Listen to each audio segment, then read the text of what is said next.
My name is Hina Sagar and I am the teacher of Ma Vaishnavi Public School. Today I am going to meet you a defense officer whose name is Aman Kumar Rai. We are honored to have a young achiever who transformed his dreams into reality through the power of right guidance, self-discipline and unwavering hard work. His journey reminds us that ordinary beginnings can lead to extraordinary success. Please join me in welcoming Aman, who has been selected in the Indian Navy. So let's start the interview. तो सबसे पहले हम अमन sir से बात करेंगे. तो first of all congratulations, आपका selection हो चुका है इंडियन नेवी में. अब बताइए कि आपको कैसा फील हो रहा है? Thank you. इंडियन नेवी में सिलेक्शन होने के बाद मुझे काफ़ी ज़्यादा प्राउड फील हो रहा है. वर्दी पहनना सचमुच में बहुत आसान नहीं, but I can assure you that it is full of proud and purpose. Thank you. तो अमन सर, आप बताइए कि आपका कॉन्फिडेंस शुरू में कैसे था, शुरुआत में जब आप स्टार्टिंग कर रहे थे?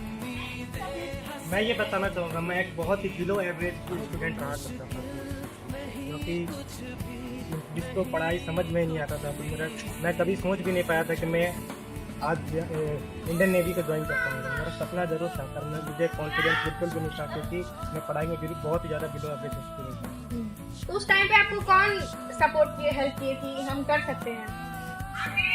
ऐसे तो 9th क्लास से पहले मुझे कुछ ऐसा पता ही नहीं था कि पढ़ाई कैसे करते, क्या करते, कुछ समझ में ही नहीं आता था. फिर जैसे ही कोरोना आया तो उस समय हमारे साथी है वो हमें पढ़ाना स्टार्ट किया, घर में हमें टाइम देना स्टार्ट किए, जिसके कारण फिर धीरे धीरे मुझे पढ़ाई समझ में आने लगा कि मुझे सचमुच में पता चला कि पढ़ाई होता क्या है. So that was the foundation of my discipline, my ethicals and my dreams. जब से मैंने अपना सोचना स्टार्ट किया कि मैं किस तरीके से क्या बन सकता हूँ, मुझे राह उन्होंने दिखाया कि किस तरीके से मैं अचीव कर सकता हूँ अपने गोल्स को. तो जैसा कि अभी आपने बताया कि आपके चाचू ने आपको हेल्प किया, तो मेरे दर्शक जानना चाहेंगे कि आखिर आपके चाचू ने किस प्रकार आपका हेल्प किया? चाचू, he was the director of home science classes. मैं आपको बता देना चाहूँगा, मेरे चाचू, दो चाचू, जिनका नाम संदीप सर और ओम सर है. संदीप सर जो मेरे मैथ्स टीचर थे, और ओम सर जो मुझे साइंस में बहुत ज़्यादा हेल्प किए पढ़ने में. तो अमन, जब आप क्लास 9 के लेवल पर थे तब आपको गोल्स कितने क्लियर थे? जैसा कि मैंने बताया कि मैं एक बहुत बिलो एवरेज था, उस समय मेरे गोल्स बिल्कुल भी क्लियर नहीं थे. 9th में आने के बाद जब मैं होम साइंस क्लासेस ज्वाइन किया, तब मैं सपना देखना स्टार्ट किया तो मुझे क्या बनना है, कैसे बनना है, मैं कुछ बन भी सकता हूँ. तब मुझे ये एहसास हुआ पढ़ने के बाद कि मैं भी कुछ बन सकता हूँ. उस स्टेज पर लाइफ को सही डायरेक्शन देने में सबसे ज्यादा मदद किस टाइप के गाइडेंस से होती है? मैंने जैसा कि पहले ही बता दिया, the foundation of my discipline, my dreams and my ethics. मेरे ओम सर, मेरे संदीप सर जो कि मेरे चाचू हैं, और my parents and my elder brother जो कि मुझे बहुत ज़्यादा गाइड दिए, और जिसके कारण मैं आज यहाँ पे हूँ. क्या आप मानते हैं कि अगर सही टाइम पर सही गाइडेंस मिल जाए तो स्टूडेंट को पूरा फ्यूचर बदल सकता है? बिल्कुल, मैं इस बात में पूरा भरोसा करता हूँ कि अगर स्टूडेंट को, विद्यार्थी को अगर सही समय पे सही रास्ता दिखा दिया जाए तो वो बहुत ही उपलब्धि प्राप्त कर सकता है. आपकी लाइफ में एक ऐसा फेज आया जब सिर्फ पढ़ाई नहीं बल्कि सोचने का तरीका भी चेंज हुआ. उस चेंज की सबसे बड़ी वजह क्या थी? मैंने पढ़ाई तो धीरे धीरे 9th क्लास में पहले भी करता था, लेकिन समझ में कुछ नहीं आता था. लेकिन जैसे मैं 9th क्लास में मुझे पढ़ाई, अब जैसा कि मैंने बताया कि मेरे यहाँ सिर्फ पढ़ाई नहीं बल्कि मुझे सोचने समझने का सीखना भी मुझे, और एथिक्स एंड डिसिप्लिन. आपके अकॉर्डिंग एक ट्रू मेंटर का सबसे बड़ा रोल क्या होता है, सब्जेक्ट पढ़ाना या कैरेक्टर बिल्डअप? एक ट्रू मेंटर का दोनों रोल होता है. सब्जेक्ट भी बहुत बेहतरीन तरीके से पढ़ाना जिससे कि बच्चे को पढ़ाई में मन लगे, और कैरेक्टर बिल्डअप करना जिससे कि बच्चे को अपने ऊपर बहुत ज़्यादा सेल्फ कॉन्फिडेंस हो कि वो कर सकता है. जब आप प्रेशर या कंफ्यूजन में होते थे तब आपको आगे बढ़ने की स्ट्रेंथ कहाँ से मिलती थी? मेरे संदीप सर ने मुझे एक चीज़ सिखाया था, मुझे आज भी याद है, कभी भी गिव अप नहीं करता. Never giving up attitude which I learn from Sandeep sir. जिसके कारण जब भी मैं प्रेशर में होता था या फिर कुछ भी मुझे दिक्कत प्रॉब्लम होती थी तो मैं बस उन्हीं को याद करता था, और मेरा बस एक स्टेप लेता था और बाकी सारा प्लान धीरे धीरे क्लियर हो गया. जहां आपने रेगुलर पढ़ाई की, वहां का डिसिप्लिन और एनवायरनमेंट आपकी प्रिपरेशन में कितना हेल्पफुल रहा? डिसिप्लिन, जैसा कि आदमी, जैसे हम लोग सुनते हैं कि संगत से गुण आते हैं और संगत से गुण जाते हैं, कि बस वही चीज जो मुझे डिसिप्लिन सीखने में और पढ़ाई करने में मदद मिला। एक बहुत ही अच्छा इन्वायरमेंट मिला जिसके कारण मैं अपनी पढ़ाई को जारी रख पाया और मैं आता।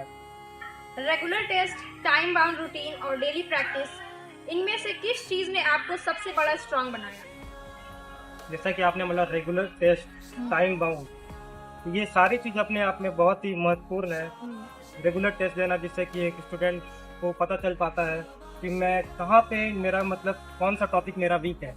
वो एक बच्चे को या एक विद्यार्थी को टेस्ट देने के बाद ही समझ में आता है कि मेरा कौन सा टॉपिक। बच्चा को तो लगता है कि हाँ ये भी हम पढ़ लिए, ये भी मेरे को समझ में आ गया, वो भी समझ में आ गया, लेकिन उसको रूबरू तब होता है जब वो रेगुलर टेस्ट देना स्टार्ट करता है। जैसे कि मैंने भी रेगुलर टेस्ट देना स्टार्ट किया। वीकली टेस्ट हमारा सैटरडे को या मंडे को कंडक्ट करा जाता है। उसमें मुझे पता चलता था कि मेरा कौन कौन सा टॉपिक है, मैं उससे कवर करता था। टाइम बाउंड, टाइम मैनेजमेंट बहुत ही महत्वपूर्ण चीज़ है खुद में, कि आप किस समय कौन सा चीज़ को पढ़ रहे हैं। तो ये मैंने अपने टीचर्स पे छोड़ दिया था, संदीप सर, रोहन सर पे, कि वो कैसे मेरा टाइम मैनेज करेंगे, और उन्होंने मेरा टाइम मैनेज किया बस। जर्नी में कुछ टीचर्स आए रहे होंगे जिन्होंने सिर्फ सब्जेक्ट ही नहीं बल्कि कॉन्फिडेंस भी बढ़ाया। ऐसे टीचर्स को आप कैसे देखते?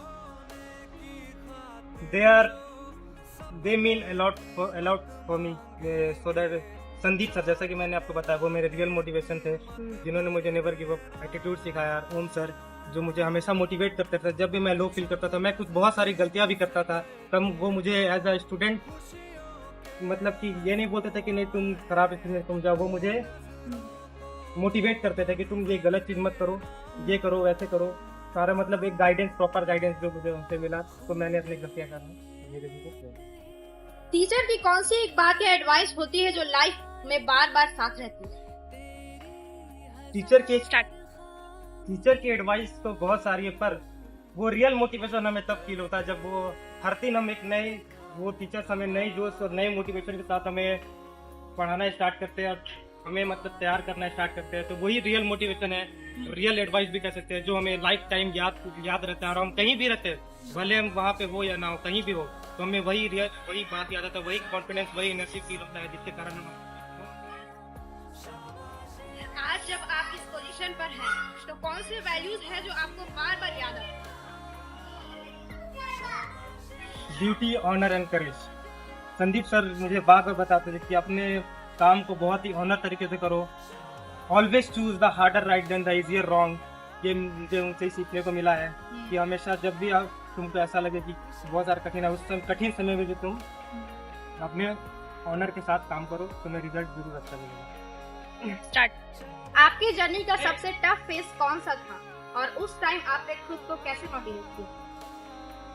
मेरे जर्नी का सबसे कठिन फेज था मेरे 12th का रिजल्ट। 12th का रिजल्ट मैं CBSE बोर्ड से पढ़ा हूँ मैं, तो थोड़ा मुझे उस समय थोड़ा कठिन फील हो रहा था कि मेरे थोड़े मार्क्स कम आ गए थे। फिर मुझे सर ने समझाया कि मार्क्स बहुत ज़्यादा मैटर नहीं करते हैं, तो वापस मैं वही कॉन्फिडेंस के साथ उन्होंने मुझे कॉन्फिडेंस दिया, मोटिवेशन दिया, मोटिवेशन को लेके अपने गोल को क्लियर रखा मैं हमेशा कि नहीं, अगर मैं आज डाउन है तो जरूर कभी ना कभी अगर मेहनत करूँगा लगातार तो अब तो जाऊँगा। बस अच्छी मेहनत, उसी सोच को लेकर वापस से अपनी जर्नी स्टार्ट करी। आपके हिसाब से डिसिप्लिन कोई बॉर्न क्वालिटी होती है या डेली प्रैक्टिस से डेवलप होती है? Discipline is a thing that we develop from our daily activities. हम कुछ भी करते हैं उसमें हमारा डिसिप्लिन ही एक ऐसा चीज है जो हमें किसी भी काम को प्रॉपरली करने के लिए हेल्प करता है। आपकी सक्सेस में कंसिस्टेंसी और सेल्फ बिलीफ का क्या रोल? कंसिस्टेंसी, किसी भी चीज को अगर आप प्राप्त करना चाहते हैं तो वो आप सोचेंगे हम एक दिन 10 घंटा पढ़ लेंगे और दूसरा दिन गोल रहेंगे, फिर तीसरा दिन ऐसा कर लेंगे, तो ये कभी हो नहीं सकता है। कंसिस्टेंसी किसी भी आदमी के गोल को अचीव करने में बहुत बड़ा रोल प्ले करता है। अगर आप थोड़ा थोड़ा भी डेली पढ़ रहे हैं तो आप अपने गोल को अचीव कर सकते हैं। जो स्टूडेंट आज अपने गोल को लेके कंफ्यूज है, उनके लिए आपका क्या मैसेज होगा? मेरा एक ही मैसेज है कि अपनी गोल को हमेशा क्लियर रखें। और मैं आपको एक एग्जांपल देना चाहता हूँ, जैसे कि बारिश अगर होता है तो कहीं पे इकट्ठा वगैरह नहीं करता, लेकिन वही एक छज्जे से गिरता हुआ हर एक बूंद जो कंसिस्टेंसी के साथ गिरता है वो वहीं पे एक होल कर देता है। तो मैं यही बताना चाहूँगा, कंसिस्टेंसी के साथ अपना तैयारी को हमेशा स्टार्टर प्रिपेयर करके रहें, और जब भी आपको लो फील हो तब आप उस इनिशियल फेज को अपना याद करें कि आपने स्टार्ट किया। सी स्टूडेंट को सही गाइडेंस और पॉजिटिव इन्वायरमेंट मिल जाए तो उसे किन चीजों पर सबसे ज्यादा फोकस करना चाहिए? अगर किसी स्टूडेंट को पॉजिटिव इन्वायरमेंट और टाइम मैनेजमेंट का स्किल्स समझ में आ जाए तो उनके लिए एक ही सबसे बड़ा अचीवमेंट है कि वो अपने टीचर्स को ब्लाइंडली फॉलो करें। वो ज़्यादा दिमाग ना लगाए, बस अपने टीचर्स की बात को फॉलो करें, उनको अपना गोल बताए कि उन्हें क्या बनना है क्या नहीं बनना है, फिर वो उन्हें जैसे गाइड करेंगे बस इसी राह पे आपको चलना है और कुछ भी एक्सपेक्ट करना है। डिफेंस सर्विस का ड्रीम देखने वाले स्टूडेंट्स को आज से कौन सी 3 हैबिट्स स्टार्ट करनी चाहिए? सबसे पहला, फिजिकली वर्कआउट। आपको अगर डिफेंस ज्वाइन करना है तो आपको फिजिकली फिट रहना ही पड़ेगा। सेकेंडली, आपको मेंटली फिट रहना पड़ेगा। जैसा कि मैंने बताया, वर्दी पहनना बहुत ज़्यादा आसान नहीं है, लेकिन but it is full of pride and purpose. तो आपको इसके लिए बहुत ही होना पड़ेगा, तो इसके लिए आपको मेंटली स्ट्रांग रहना पड़ेगा। तीसरा, आपको बहुत ज़्यादा हार्ड वर्किंग होना पड़ेगा। इसलिए आपको कंसिस्टेंसी के साथ अपनी पढ़ाई को कंटिन्यू करना पड़ेगा। तो कुछ फिजिकल टिप्स आप दे दें कि फिजिकल कैसे फिट रह सकते हैं? फिजिकल फिट रहने के लिए कुछ बहुत बड़ा टिप्स नहीं है। अगर आपको फिजिकली फिट रहना है तो आप डेली बेसिस पे सुबह उठे, अपने ग्राउंड जाए, अपने रनिंग करे, फिजिकल एक्टिविटीज करे, अपने दोस्त लोग के साथ इन्वॉल्व हो, गेम्स खेले, आउटडोर गेम्स खेले, तो आप ऐसे ही फिजिकली फिट रह सकते हैं। Thank you. अमन की जर्नी क्लियरली दिखाती है कि राइट गाइडेंस, स्ट्रॉन्ग डिसिप्लिन और कंसिस्टेंट हार्ड वर्क किसी भी स्टूडेंट को सक्सेस तक ले जाने से नहीं रोक सकते। तो मैं इतना ही बोलकर अपनी बात को खत्म करती हूँ। आपके एडवाइस से बहुत सारे स्टूडेंट्स को इंस्पिरेशन मिलेगा और आपकी बातें सुनकर बहुत सारे स्टूडेंट जो है वो डिफेंस का सपना देखेंगे, क्योंकि कोशिश करने वालों की कभी हार नहीं है। मैं अंत में एक पंक्ति कहना चाहूंगा उन विद्यार्थियों के लिए जो अभी लगातार तैयारी कर रहे हैं, जिसे डाउनफॉल देखने को मिल रहा है, कि जब तक ना सफल हो चैन की नींद को त्यागो तुम, संघर्ष का मैदान छोड़कर मत भागो तुम, कुछ किए बिना ही जय जयकार नहीं है, कोशिश करने वालों को कभी हार नहीं है। Thank you Aman sir.